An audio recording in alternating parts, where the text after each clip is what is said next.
What's going on, guys? Rap Army Teacher in the house, and I am here with the ADL, week number 4. Your Royal Bomber for Bombies are taking on the Toronto Maple Nuzleafs and my good friend Epic Pants. Currently, before this season, the only person to ever beat me in the ADL. So definitely a very fiery matchup and a fun matchup.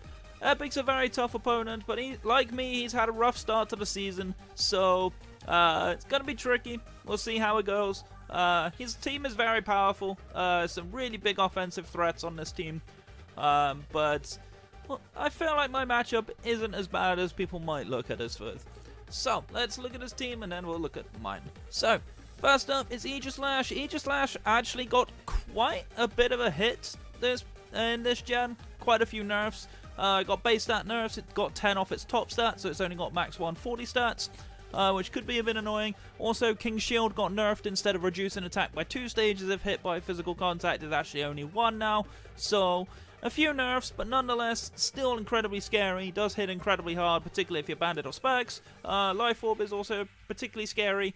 Could also be a bulkier set, but it doesn't have as many of its utility moves anymore.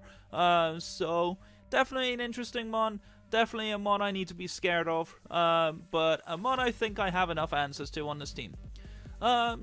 Next up is Seismitoad, yet another water absorb Pokemon. Pretty much his best answer to Dracovish, honestly. He doesn't have good Dracovish answers on his team, but Seismitoad is very much his best answer. If it does go down, however, Dracovish goes in. Does do decent amount, is one of the few Pokemon in this gen that still has access to Toxic, which is nice. Obviously gets Rocks, gets Scald, Earthquake. Those are typically what you tend to see run. You tend to see it being more physically bulky, but could also be specially bulky. Interesting Pokemon nonetheless. Definite bring for him. He needs it for Dracovish. Next up is Hydreigon. Hydreigon, a very scary mon. Got a lot of buffs this patch. Got Nasty Plot. Got huge amounts of setup. His incredible setup, both physical or special. Definitely hard to prepare for. Definitely hard to deal with, but I think I have decent enough answers for it. Of course, he does get U-turn as well to pivot out, which can be a bit annoying. But yeah, I do have Whimsicott, who hits it for 4 times effective damage with Moonblast, so that's something to bear in mind. Fighting Presence also is kind of bad for Hydreigon, but yeah, I think if I can get set up enough, I'll win. Galarian Rapidash, not a Pokemon I'm too familiar with, other than the fact it looks like a My Little Pony character.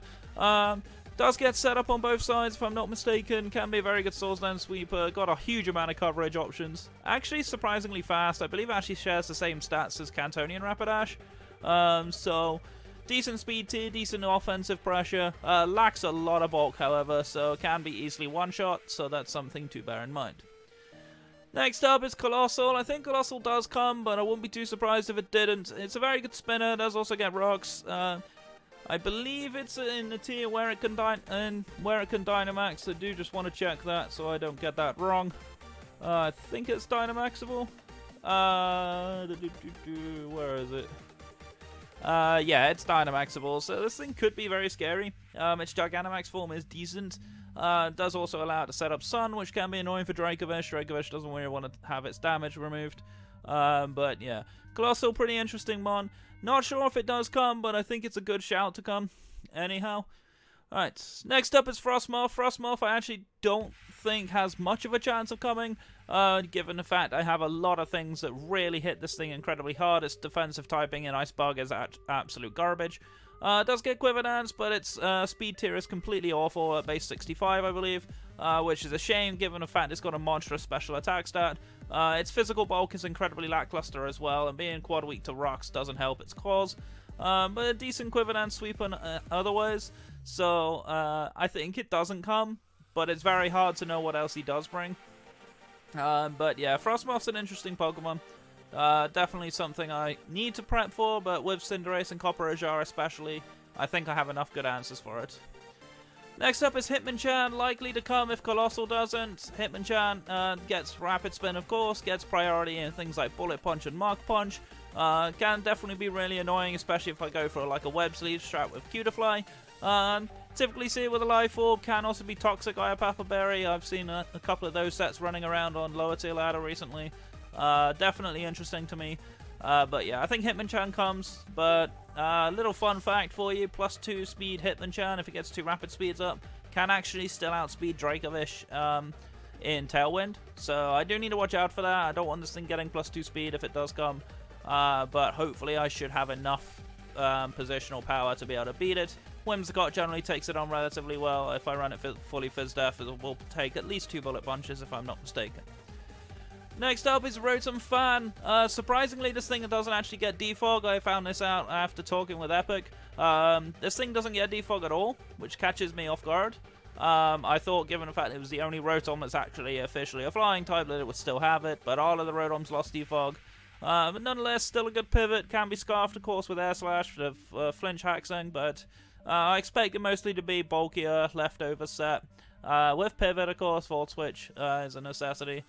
Could be Willow Hex, which is something that a lot of Rotoms are running at the moment. Can also be Trick Scarf, which could be kind of annoying for some of my more bulkier mons, but we'll see. Rotom, decent pivot nonetheless.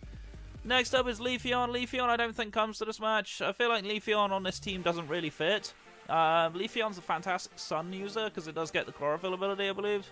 But aside from that, it's not that great. It's got good physical attack and okay speed tier, but it really lacks any kind of move pool to really put a dent in my team. Even Dracovish can take it on relatively comfortably, so yeah, I don't think it comes. I do have a Cinderace, I do have like Copper Ajal, it gets fire coverage, removes and like Heat Crash, so I doubt it comes, but yeah, it exists. And last but no means least is Mr. Mime, the Cantonian form. Not sure about Mr. Mime.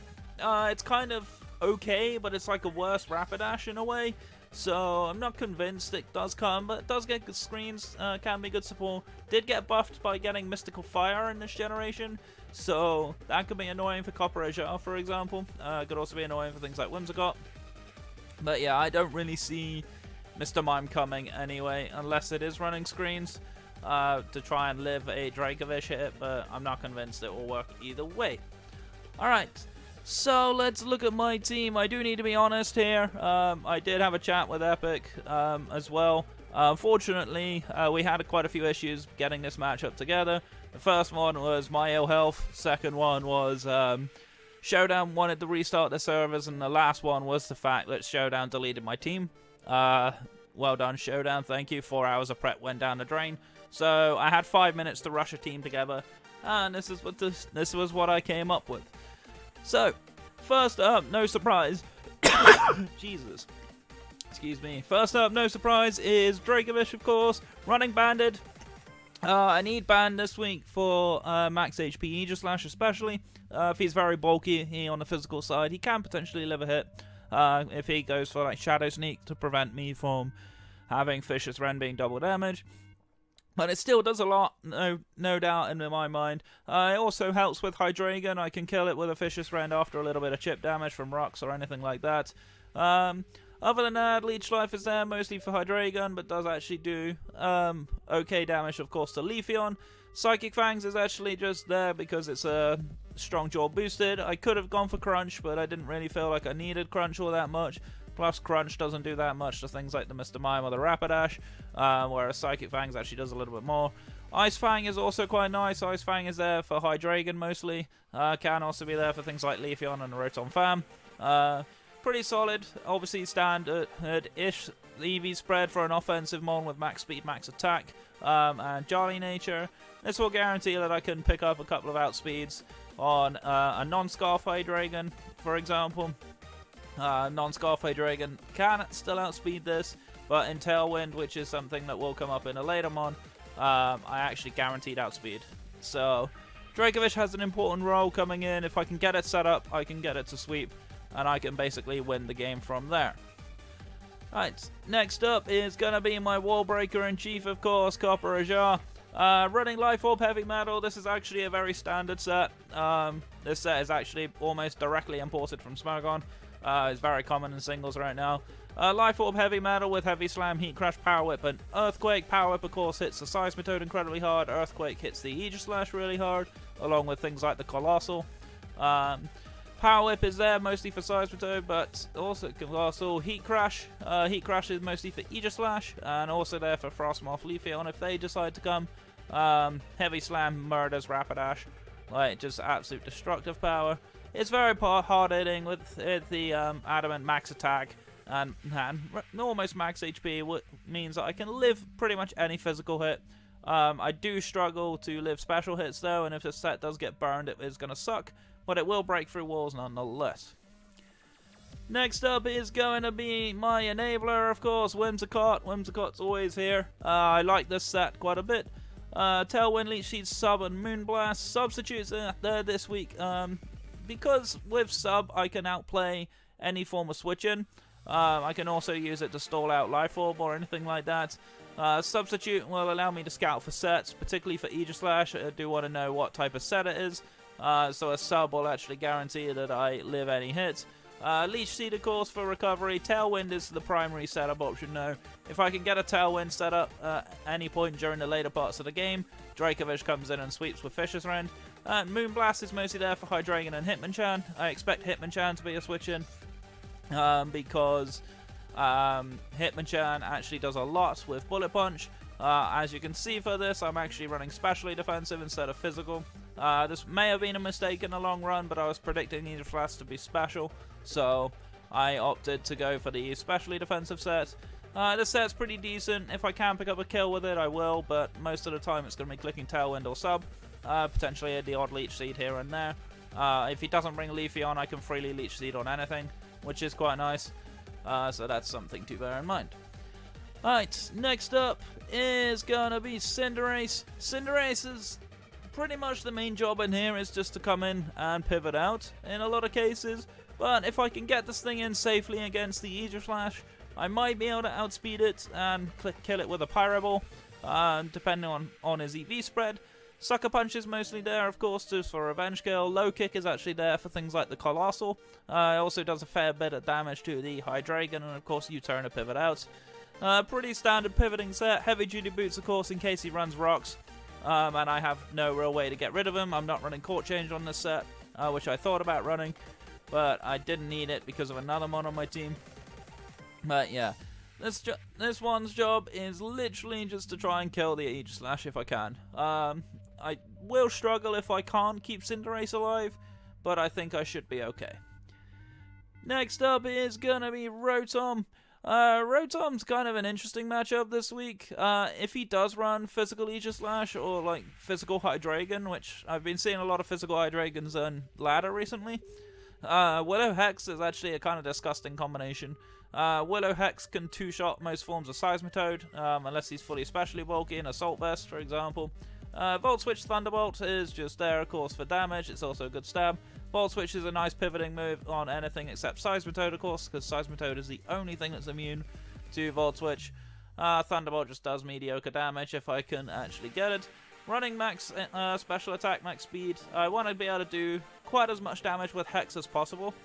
So I need the special attack this week. I can't run supportive, which does suck unless I Dynamax, but I doubt I will need to Dynamax Rotom in this match. So yeah, we'll see how it goes.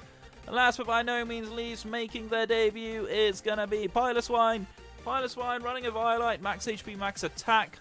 This is probably a mistake of a set. I probably should have run fully physically defensive, but I wanted the extra damage because Earthquake actually can kill Aegislash unless it's fully physically defensive. Icicle Crash Ice Shard actually does quite a bit of damage to the majority of his team, but Piloswine's main job is just to get rocks up. Rocks will really limit the number of switch-ins that his team can do, especially if he brings things like the Rotom Fan that's weak to it, along with things like the Frostmoth and the Colossal that are also weak to rocks. So that's something to bear in mind. Rocks damage is actually quite nice because it does allow me to pick up some kills, particularly with Dracovish at the end. So yeah, that's going to be our team, of course. It's a shame I had only a few minutes to build it, but yeah. Let's see the battle, and I'll show you what happened. See you in a bit.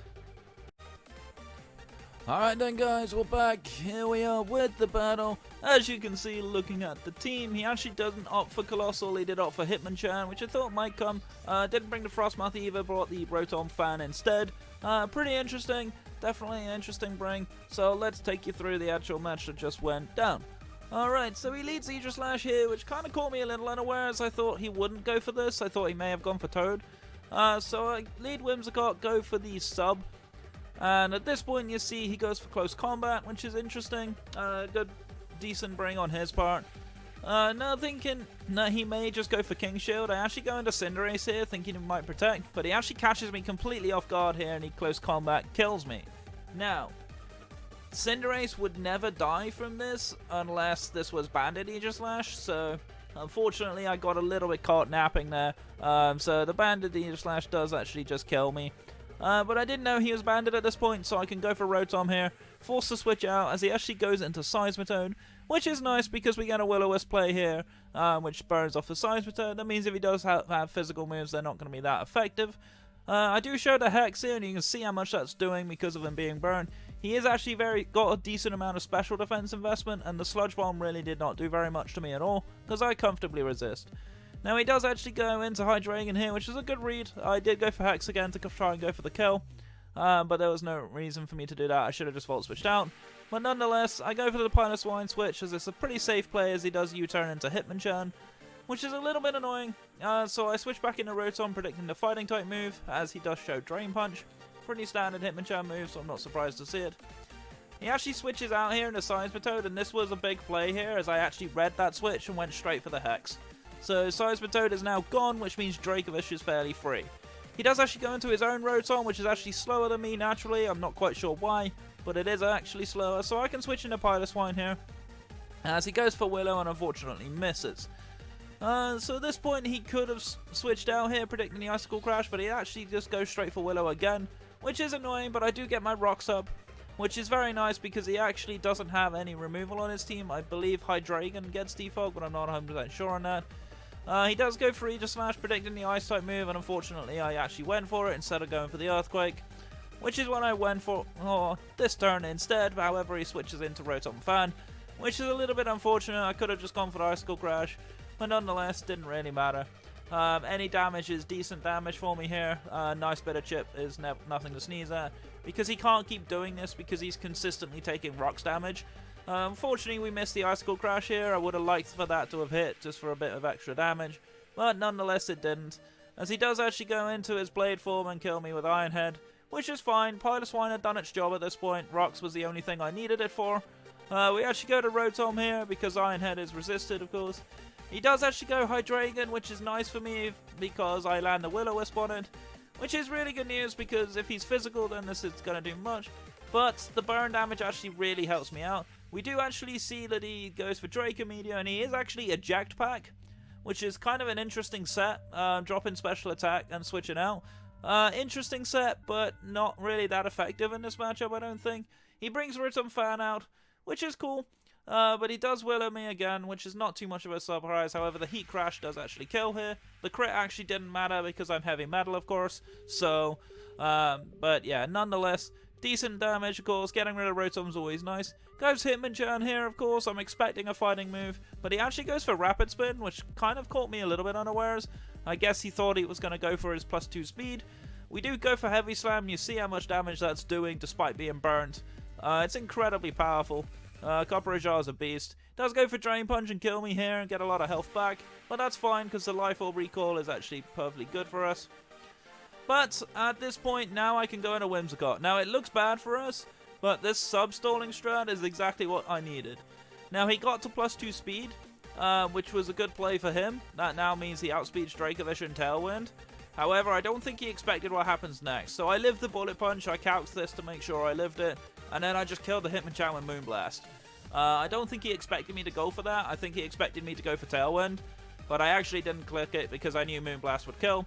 Does switch into Aegislash, but now I can set up Tailwind as he only has 3 Mons left. He does actually again go for Shadow Sneak to pick up the kill. He actually shouldn't have showed me this because now I actually knew that I'd won the game. But yeah, you can see here, he goes for Shadow Sneak to weaken my Fishious Wren damage, but it doesn't matter because he still dies. I'm Choice Banded, so he's not living that after chip. Rapidash comes in, but it's not living a Fishious Wren even if it Dynamaxes. But I also had to calc this a little bit, so this thing's gone. Not bad. And then Hydreigon comes in, and because I'm banded and I got the relevant chip, Hydreigon goes down as well. And Dracovish comes in, picks up a reverse sweep, and we've gone back to winning ways after 2 really bad losses, which were not acceptable on my end. this was pretty much how this team works. My differential's terrible, but we're back at 2-2. We're on an even kill now, which is nice. My next matchup is going to be against King Farfetch'd, which is going to be a very fun match. I've usually crushed him, but we'll see what happens this time round. He's got a pretty cool team, so we'll see what he has to offer. But yeah, that's going to be it for this match, guys. Hope you enjoyed it, of course. So I'm going to get on out of here, and thank you for watching. My name is Rabombi Teacher. I'm your coach at the Royal Bomber for Bombies. Stay safe, stay awesome, and I'll see you guys next time. Take care.